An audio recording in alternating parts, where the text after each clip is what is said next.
strength training is not as easy as jumping on a bicycle or a cycling class or a treadmill. Strength training is slightly challenging. It's a skill. You have to actually learn it.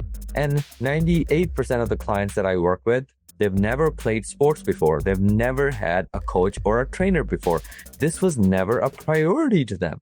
But now that the doctor said, hey, you're pre-diabetic, all of a sudden it's scary. I have to do this. Hi, my name is Moe Ghias. Essentially, I'm a kid who's obsessed with winning. Hello. Welcome to Healthy Systems Podcast. My name is Coach Moe. I'm your host. And today's Healthy System is actually something super interesting, which is about insulin resistance. And the topic for today is, if you're struggling to lose weight, it's not just calories.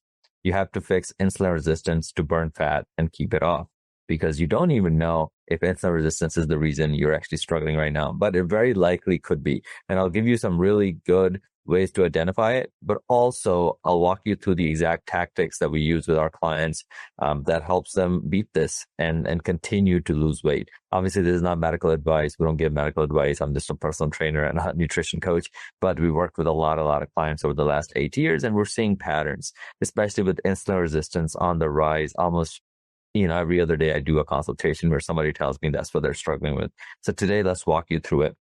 So one of the most common things I've been hearing a lot about, especially I think in the last 10 years or so, is that everybody's trying to walk 10,000 steps a day, right? 10,000 steps has become the golden standard. Even now, I'm walking, right, on my walking standing desk. I have a treadmill underneath.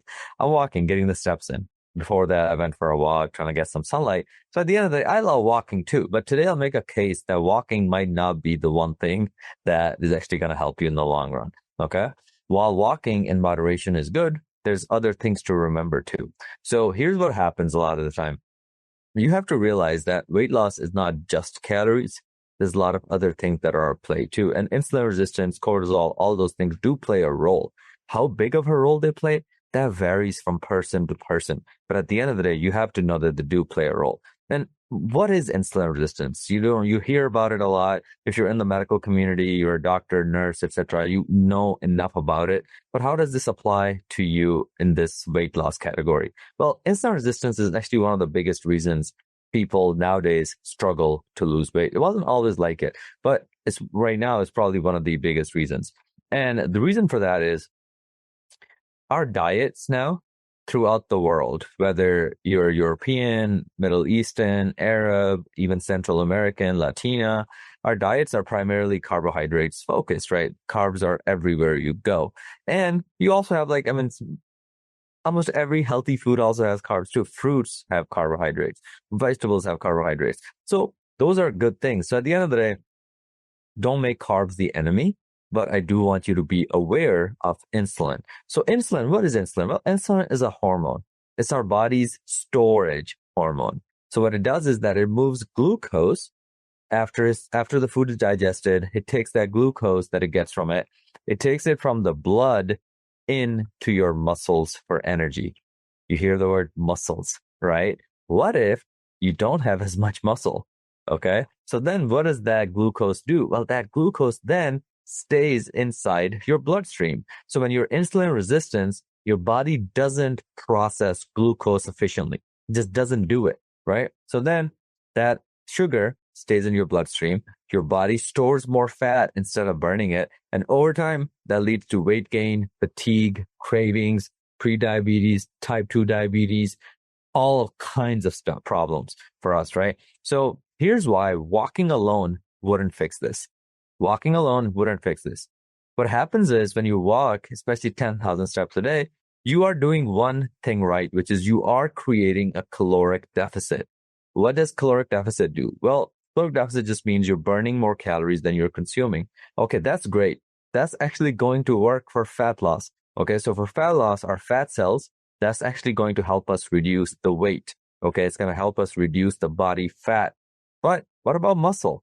Okay, what about the insulin resistance part? Well, even if we lost the weight, that blood glucose that you get from your food is still sitting in your bloodstream, right? So even if we're losing weight, our internal chemistry, our internal health is still an issue. You could still be insulin resistant.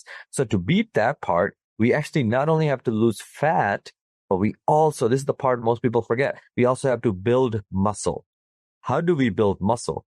Well, one thing we know for sure, walking doesn't build muscle. Okay. So walking 10,000 steps a day is not going to build muscle. It will take care of the fat loss problem, but it will not take care of the muscle gain problem. I want you to gain muscle. Muscle is good for you. It's going to keep you living longer, healthier, faster, sharper, all of that. Muscle is the longevity organ, as they say, right? So hopefully I'm making a lot of sense here.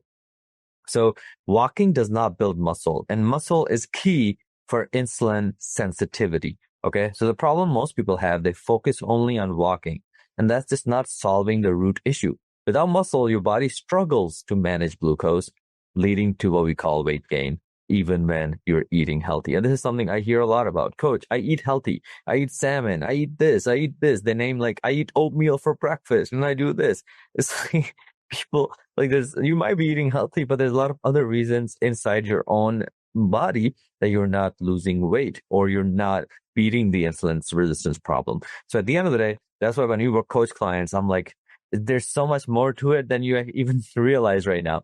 Because far too often we're like, Mo, I'm already eating healthy. I don't need health and nutrition. Then I look at their diet and I look at the full picture and I look at their full situation.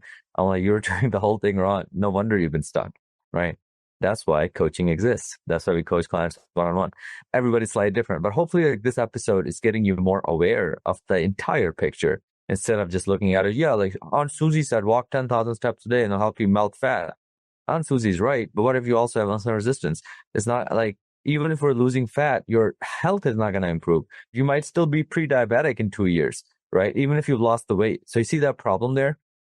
So this is why most women end up gaining weight despite eating clean and walking daily, right? I like to, with my clients, I was just talking to one of my clients yesterday about this. I call it the wedding guest analogy. So this is the relationship glucose and muscle have, okay?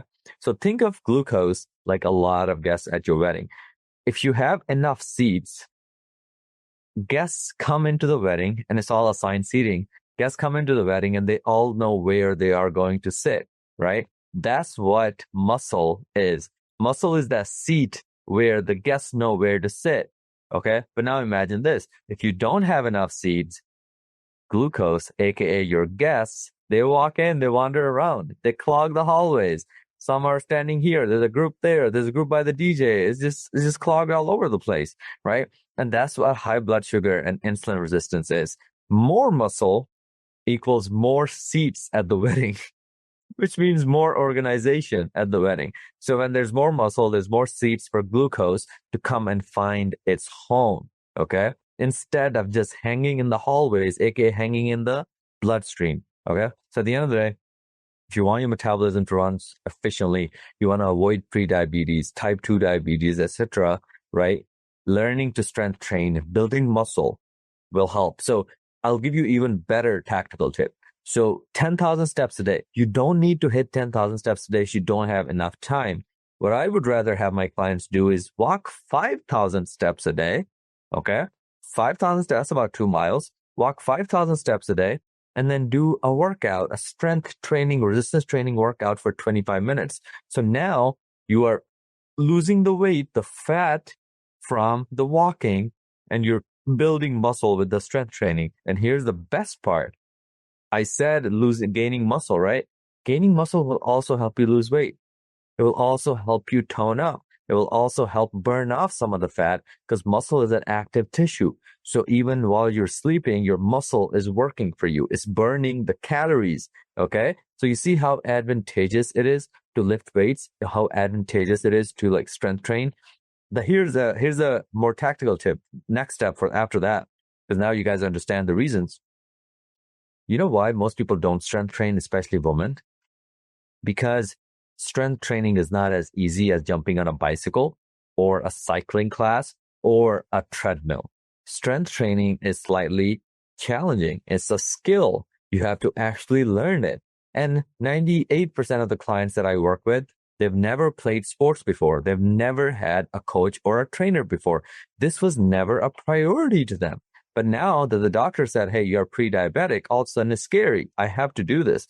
So you go to the gym and all you do is like cycling or the treadmill.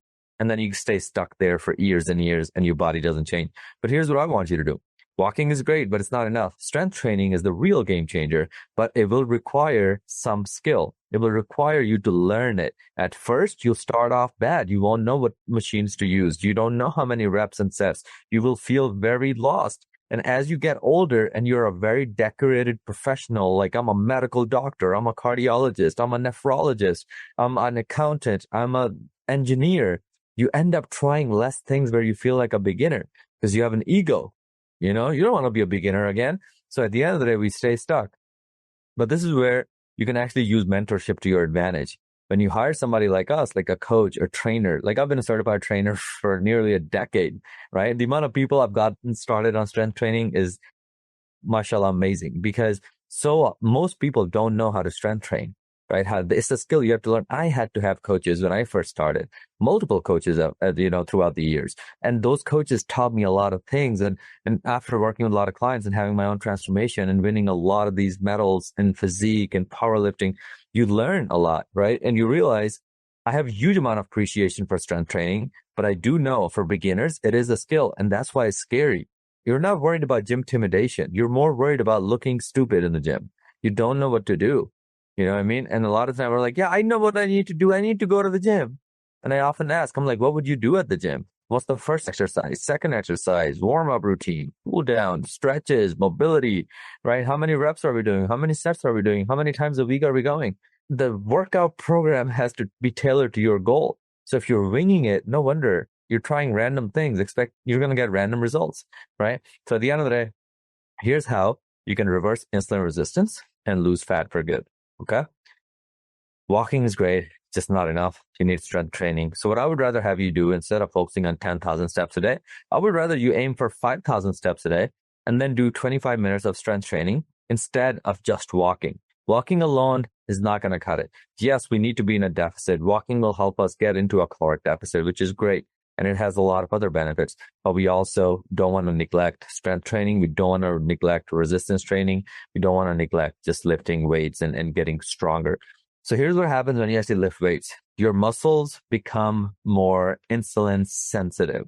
Okay. So meaning your body uses carbs for energy instead of storing them as fat. So you see before when the glucose, the carbs are just sitting in your bloodstream because they don't have enough seats in your body to go. So what they do is here is the opposite. When you start lifting weights and you start building some muscle, your body goes from insulin resistant to insulin sensitive, meaning your body uses carbs for energy now. Okay. The whole thing is changing inside. And that's something most people don't get and nobody talks to you like this, right? But I know my stuff, and this is why we coach our clients and we have a huge amount of testimonials, because now when you're lifting weights, your muscles are becoming more insulin sensitive, meaning your body will use the same carbohydrates. That's why I tell people that you can eat biryani and roti and tortillas and rice. You don't have to quit white rice to lose weight. If only you did this one thing, right? You're keto people and all those other people are telling you to quit all this and live a miserable life. And that's why you keep failing in your weight loss journey, right?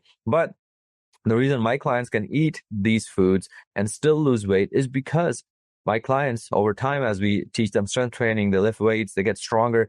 Instead of being insulin resistant, they become insulin sensitive. Their bodies become insulin sensitive. So that means the same body now starts using carbs for energy instead of using carbs as fat, of storing carbs as fat. So you burn more calories even at rest because muscle also increases your metabolic rate. Oh my God. Walking will not increase your metabolic rate. Walking, just you burn calories while you're doing it. You come home and it's back to, you just don't lose any calories after the fact. There's no afterburn effect. Strength training has a huge amount of afterburn effect, meaning if you do 25 minutes of strength training every day, you'll be burning calories hours afterwards too. So over time, you lose fat, but you also gain strength, and that helps you keep the weight off permanently because your carbs are getting used as energy and they're not getting used as fat or storage for fat. So strength training isn't, it's not rocket science, but you do need a plan. You don't even need a gym. A lot of the time you can even do it at home, body weight, dumbbells, etc.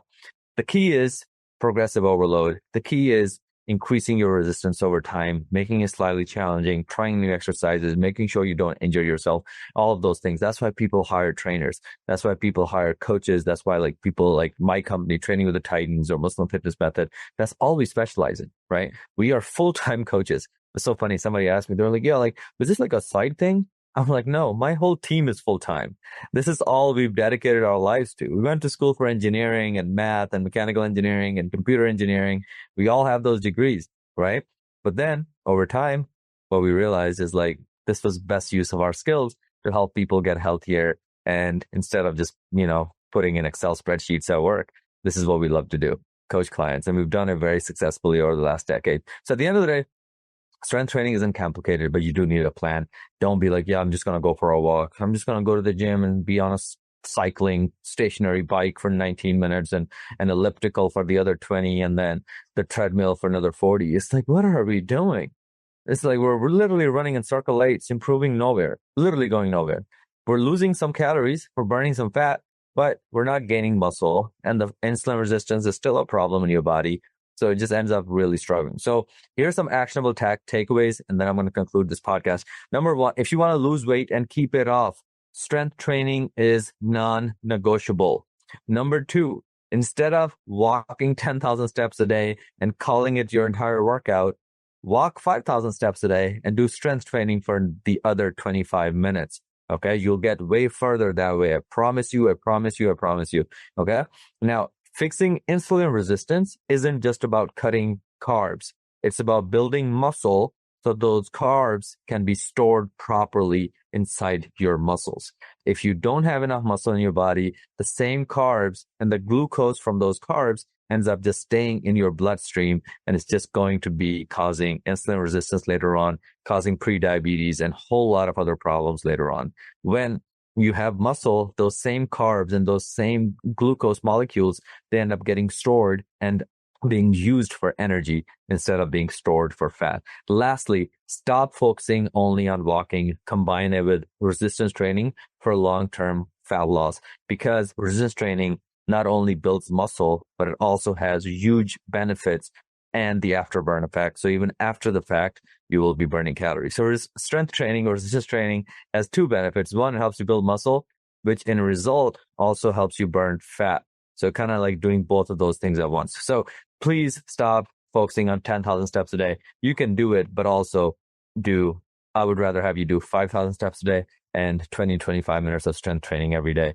You can take some rest days, 2 or 3 days a week. You can do rest, but the other days, if you maintain that, you'll get way further ahead. If you want my help, if you want us to build you a strength training program, if you want us to guide you step by step, keep you accountable, coach you through it all, reach out.